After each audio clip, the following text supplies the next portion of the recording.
소득주도 성장은 그냥 그 시작이고, 그다음 여기서 시작을 해가지고 우리가 시장과 자본의 탐욕을 감지하는 경제체제로 전환한다고 하는 거죠. 그다음에 아까 노동 부분은 제가 좀 말씀을 드린 바가 있습니다만, 기본적으로 이 노동의 문제 두 명의 헌법 개정안이나 정의당의 강령이 지향하는 것은 노동 부분에 있어가지고 기회 평등이 아니라 결과 평등입니다. 그다음에 노동과 자본이 협력이 아니라 노동과 자본의 대립을 내세우고 있는 거고요. 그다음에 들어가지고 이 근로자 개인이나 기업의 어떤 이익보다는 전체에 대한 이익을 위한 이런 거 되어 있습니다.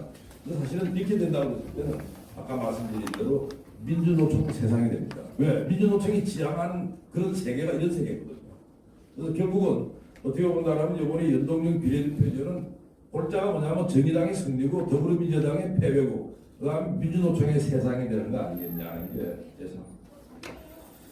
그다음에 13페이지 부분에서 아까 말씀드린 대로 기본적으로 지금 이 더불어민주당과 정의당 부분에서 이 제가 볼 때는 생각 차이가 굉장히 큰데 이 더불어민주당 무슨 생각을 하고 이 지금 이 연동형 비례대표제 목을 매는지 모르겠어요. 우선 기본적으로 더불어민주당은 뭐를 표방하냐고 한다면 더불어민주당의 정체성은 서민과 중산층을 대변하는 겁니다. 그럼 자유한국당도 똑같아요. 그러니까 약간 중도좌파, 중도우파적인 거죠. 그러나 지금 이 정의당의 강령에는 중산층이라는 말 쓰지 않습니다. 그러니까 쉽게 말해가지고 일하는 사람들의 정당이면서 그 사람들이 예를 들어 비정규직이고 계층별로 이렇게 가는데요. 따라서 이 부분도 어떻게 본다라면 앞으로 이 더불어민주당이 정의당과 같이 힘을 합쳤을 때 지향하는 것은 바른 서민 중산층이고 실제로는 아까 말씀드린 정의당과 같은 이런 특수한 이 근로계층들을 내려나가는 쪽으로 가게 된다. 그리고 이 더불어민주당의 선거제도에 대한 입장이라고 하는 이렇게 정리가 되어 있습니다. 다양성, 비례성, 통합성을 지향하는 선거제도를 이야기하고 있습니다. 그러니까 쉽게 말해 연동형 비례대표에 대해서 지금 더불어민주당은 강령으로 들어와 있는 것은 아니라고 보는 거죠. 그러니까 어떻게 본다면 현재 이 비례대표 제도 자체를 뭐 조금 개선하는 건 몰라도 이 근본적으로 이 연동형 비례대표제를 전환하는 것은 제가 더불어민주당의 강령도 아니었고 그건 더불어민주당의 당원들과 더불어민주당의 지도부가 제가 볼 때 거짓말하는 거라고 생각합니다. 그럼 더불어민주당의 당원들은 강령을 봤을 텐데 그 강령과 다른 이야기를 지도부는 하고 있는 거 아닌가 생각합니다. 그다음에 뭐 조금 아까 소득주도 성장은 굉장히 신기해서 다시 말씀을 드립니다. 그다음 15페이지 좀 말씀드릴까요? 지금 이렇게 됐을 때 어떤 상황이 발생하느냐 봅니다. 지금 제일 문제가 이거 같아요. 제가 국민들이 연동형 비례 관심이 별로 없는 것 같아요. 또 이게 자유한국당 반대하고 그래? 또 제대로 하고 싶은 모양이 이 정도로 생각하는 것 같은데요. 사실은 우리가 그거를 지금 제대로 문제를 못 잡은 게 우파의 가장 큰 실책이라는 거야. 그러니까 우파의 항상 걱정은 뭐냐면 야 쟤들 독재하고 말이야 우리가 찌그러진다고. 그 사실 국민들한테는 제가 큰 관심이 없어요. 정말 국민들은 내 자신이 내 애가 앞으로 어떻게 될 건가에 대한 이야기를 했어야 되는 거예요. 그러니까 제가 그 말씀 좀 드리도록 하겠습니다. 우선 이 연동형 비례대표제가 아까 좌파연합과 노정연합이라고 했을 때 가장 큰 문제는 뭐냐면 지금 어느 나라도 과거의 사회주의 국가들도 다 지금 다 좌파 색채 지으는 겁니다. 뭐 예를 들어가지고 지금 독일식 연동형 비례대표제 그러는데 아니 독일의 사회민주당 자체가 지금 좌파 색채를 지어가지고 노동개혁을 한 나라가 아니겠습니까? 이 사회민주당의 슈레드라고 하는 사람이 사회민주주의가 아주 옳습니다. 유럽 사회민주주의가 대표주자예요. 이 사람이 바꿔봅니다. 근데 지금 우리는 거꾸로 가는 거죠. 왜? 쉽게 말해가지고 이 사회주의처럼 갔을 때는 모든 나라의 경험이 있는 겁니다. 저 나라 내가 말아보겠구나요. 그래서 이제 이런 걸 나라마다 이제 보는데요. 그러니까 예를 들어가지고 우리나라에 대해 가지고 가장 아마 제가 볼 때는 2007년도 그죠? 1997년도죠. IMF 기억나시죠? IMF 우리한테 항상 말하는 게 있습니다. 니들 굉장히 지금 이 노동시장 이중구조, 노동 문제 해결하지 않고 니들 굉장히 못 큰다고 하는 게 IMF의 일종의 근거고요. 그래서 그 OECD도 마찬가지고 이미 지금 우리 경우는 이 좀 알만한 나라들은 대한민국 노동 문제 때문에 이게 미래가 없다는 걸 다 알고 있습니다. 이 세계경제 포럼이라고 이거 계속 이 평가 지표 내는데 보게 되면요. 우선은 우리가 뭐 노사 협력이니 뭐 있다는 거 보게 되면 해마다 떨어지는 거예요. 문재인 정권보다 더 떨어졌습니다. 그 순위가 제가 볼 때는 135개국과 141개국에서 밑에서 계산해야 돼.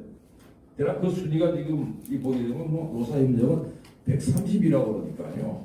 아니 141거든지 130이라고 한다면 노사임력이 전만 다르죠.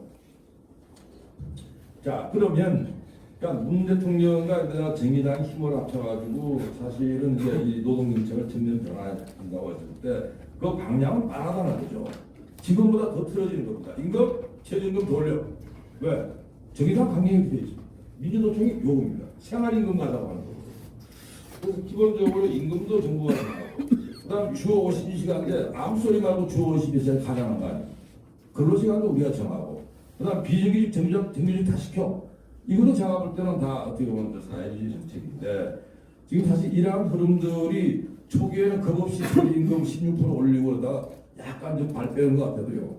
지난 2년 반 사이에 노동법 개정 건수를 제가 한번 봤더니요. 아우 이건 뭐예요? 2010년도에 8건의 노동법 개정이 됐습니다. 그 8건의 노동법 내용들을 보게 되면 사소한 이 개정들이에요. 그러니까 예를 들어가지고 기간의 운영은 누가 한다 이런 정도인데 근본적인 개정들이 2018년 19년에서 이루어지고 있습니다.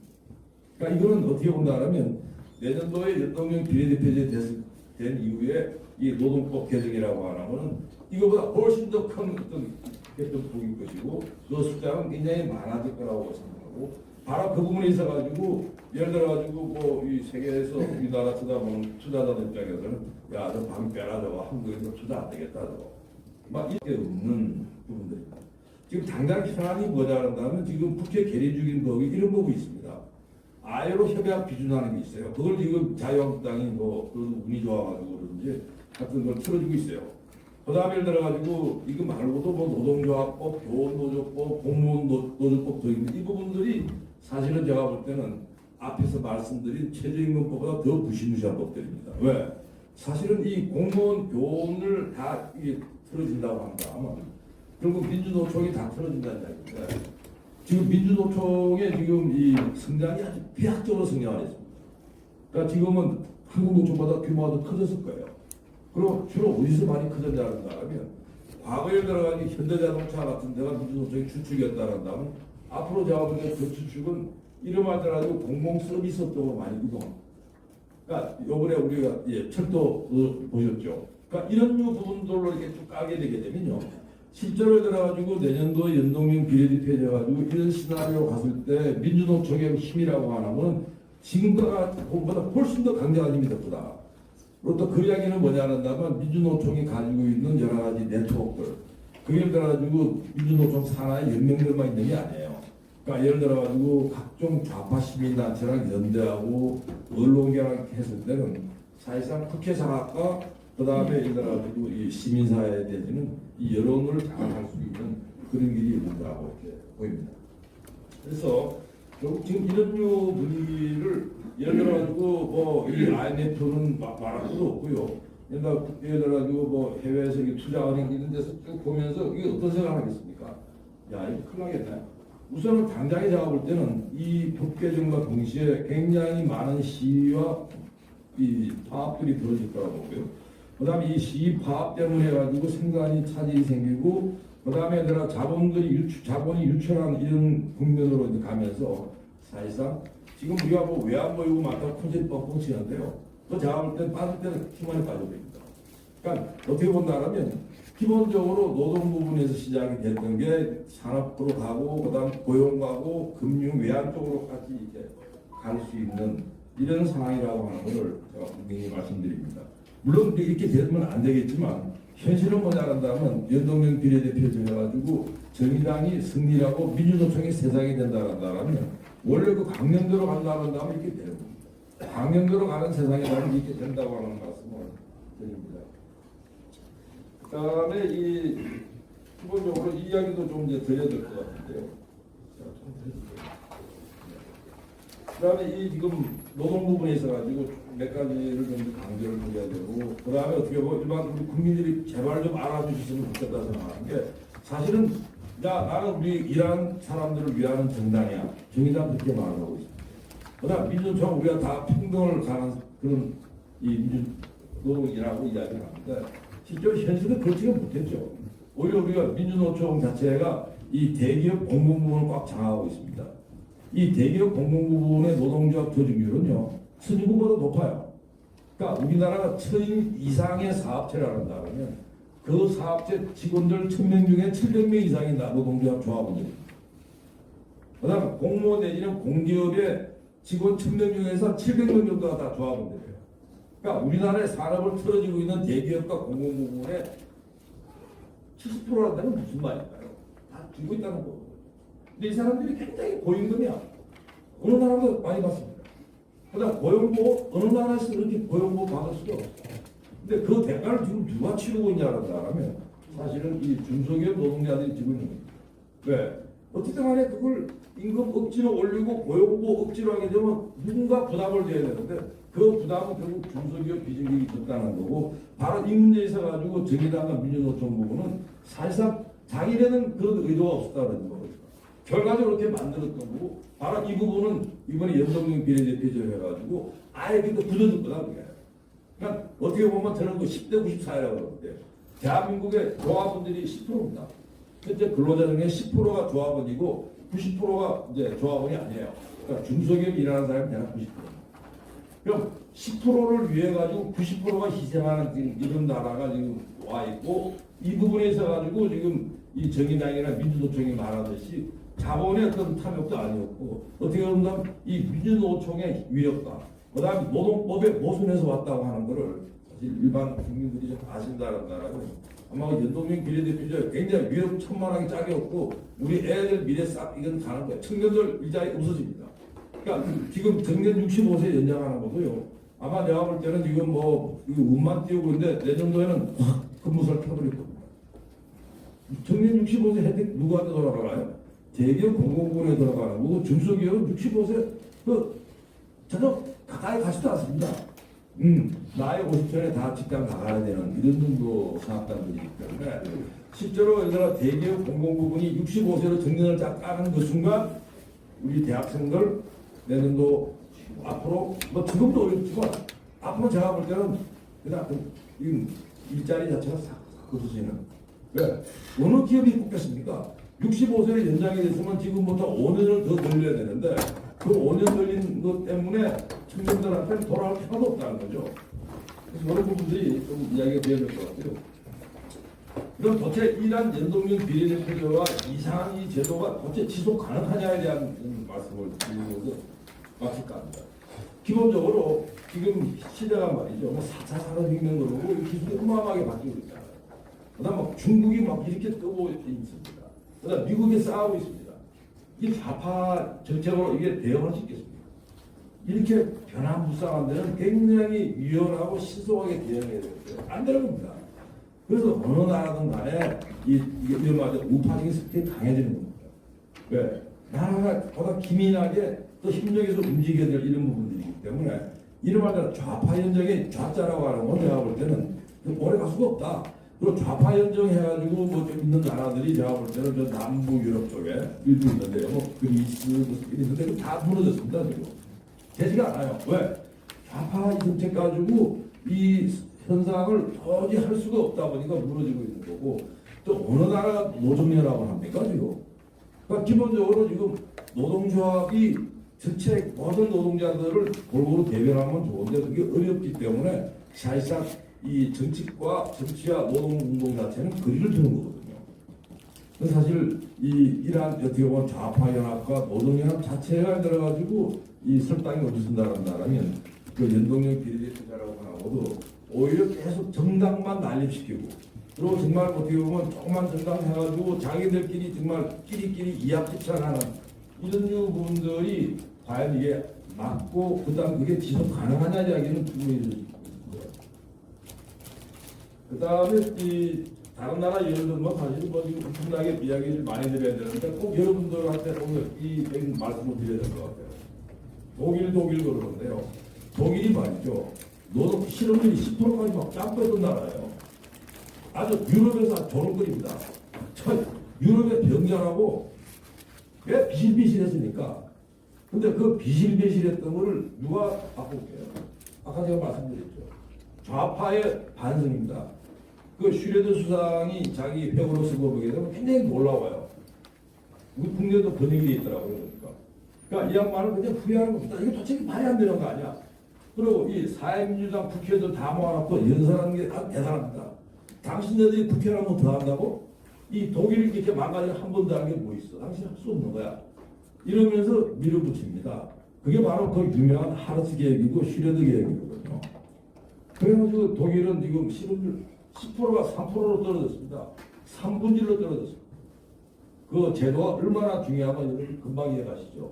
어떻게 실업률이 3분의 1이나 떨어지니? 우리나라 실업률 4%가 10% 뛴다고 하는 거 에이 설마? 독일이 그래왔어요. 그럼 남의 나라도 아니고 또 순간에 나라가 이렇게 확 바뀐다고 할 수 있는 거. 그 다음에 스페인도 진짜 웃긴 나라예요. 스페인도 실업률이 말이죠. 이게 무슨 뭐 30%까지 갔다가 지금이 절반 떨어져가 10% 정도 있습니다. 근데 얘네들은 어떤 문제가 있는지 알았나 하면 얘네들은 진짜로 좌파들이 그리고 또 좌파들 특징이 뭐냐 하면 막 시위해가지고 그 시위를 열상하면서 새로 정당까지 만들어요. 남부 유럽의 공통적인 게 뭐냐면 신생 정당이 다 좌파 정당 또는 극우 정당이 나서가지고 돌풍 일으키는 이런 나라입니다. 한번 돌풍 쫙 일으키고 바람 싹 가요. 그런데 이제 여기서 이제 뭐냐 하면 가만 보니까 좌우를 막론하고 도대체 실업률 30%가 나랍니까 그게? 이때 이 사람들은 야 우리 노동계랑 그리준다. 이래가지고 노동계획이 2010년부터 들어가요. 아 정말 맨 싸우면서 계속 2010년, 2011년, 12년, 13년, 14년 이건 정부는 바뀌어도 똑같이 간 겁니다. 처음에는 우파가 나중에는 좌파가 하면서 이걸 밀고 나가는데 역시 이 스페인도 실업률 절반을 떨어뜨렸습니다. 그러니까 도대체 대한민국 지금 뭐 어디로 가는지 다 지금 해서는 안 되고 그걸 지금 다 피하기 위해서 노력하는데 우리는 지금 그 길로 간다는 말씀을 드립니다. 그리고 좀 이제 정리를 하도록 하겠습니다. 그러니까 사실은 지금 이 경제학자들이 이 정치제도를 연구하는 이유는 바로 이런 거죠. 사실은 이 경제의 어떤 현상이라는 거, 뭐 생산을 하고 소비를 하고 이런 걸 연구를 하는데 문제는 그게 제도가 굉장히 중요하다는 거고 제도를 만드는 정치가 굉장히 중요했다고 하는 걸 저희는 보고 이제 그게 뭐 정치 경제학이 뭐 제도 경제학이 된다는 거고 우선 이 공통점은 말이죠. 이 인류 역사 통틀어가는 거예요. 그러니까 기본적으로 정치가 미래를 위한 정치가 아닌 그런 경우에서 항상 나라 기울였다는 거예요. 지금 우리는 지금 우리나라의 정치는 미래를 위한 정치 맞나요? 그다음 두 번째, 어느 나라든 정치가 특정한 이익 집단, 특정한 집단한테 휘둘릴 때는 나라가 기울였다는 거예요. 그러니까 우리가 경제학자들이 봤을 때 나라 기울였다는 국부가 소득이 떨어졌다는 거죠. 그다음에 정부 지원이 우리처럼 지금 막 그냥 갖다 주는 거예요. 그러니까 쉽게 말해가지고 우리가 뭐 보편적 독진 이런 이야기들 하죠. 바로 이러한 부분들. 그 다음에 그냥 소득 재분배를 모든 걸 하려고 했던 나라다. 이게 다 나라 다 망했다는 겁니다. 그러니까 사실은 지금 현재 우리가 지금 그런 길로 가고 있고 이 부분은 아까 말씀드린 뭐 남부 유럽의 남미의만의 문제가 아니고 예를 들어가지고 저 중국이 옛날에 그 흥한 당나라의 흥한 게쭉 망한 이런 것부터 그 다음에 예를 들어가지고 이 저 아프리카부터 이래 보니까 똑같은 아주 공통점이 있다는 게 바로 이런 점들입니다. 그래서 정말 우리는 정말 이러한 이 실수를 다시 해서는 안 된다고 생각하고 있고요. 결국은 우리가 요구해야 될 부분들은 연동형 비례대표제가 아닙니다. 우리가 요구해야 될 것은 정치가 책무성을 가질 수 있도록 국회개혁하고 정치가 책무성을 가질 수 있도록 선거개혁하는 거지 연동형 비례대표제와 나눠 먹기식 그런 이 정치제도는 아니라고 하는 말씀을 드리면서